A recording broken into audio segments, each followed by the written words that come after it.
শেখ হাসিনা একজন পলাতক আসামি। ভারত আমাদের বন্ধু দেশ যদি হয় তাহলে তাকে আশ্রয় দিতে পারে না, তবু তার আশ্রয় দিয়েছে। আমাদের প্রধান উপদেষ্টা ডক্টর মোহাম্মদ ইউনূস বলেছেন, যদি তোমরা তোমাদের দেশে তাকে রাখো তাহলে তার মুখ বন্ধ করে রাখতে পারো, কথা যেন না বলে।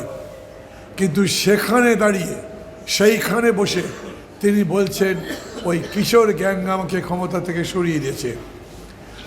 17 নয় 18 কোটি মানুষ লড়াই করে তাকে উৎখাত করেছে, উনি সেই লড়াইকে ছোট করে দেখছেন।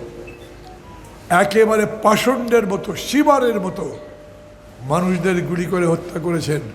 তার জন্য শেখ হাসিনা অথবা তার চেলা চামুন্ডা, তার দলের লোকরা, তার দোসররা, কারো মধ্যে আপনারা এতটুকু অনুশোচনা অনুতাপ দেখেননি।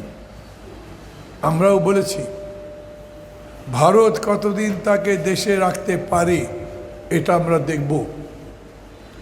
আন্তর্জাতিক মানবতা বিরোধী অপরাধ ট্রাইব্যুনালে আমরা মামলা করছি। ওই মামলা অ্যাডমিট হবার পরে, মানে ওই মামলা গ্রহণ করবার পরে ওই আদালত যখন ভারতকে বলবে আমাদের আসামি আপনাদের দেশে আছে, তাকে ফেরত দিয়ে দিন, তখন মোদি সাহেবের ক্ষমতা হবে না শেখ হাসিনাকে ধরে রাখতে।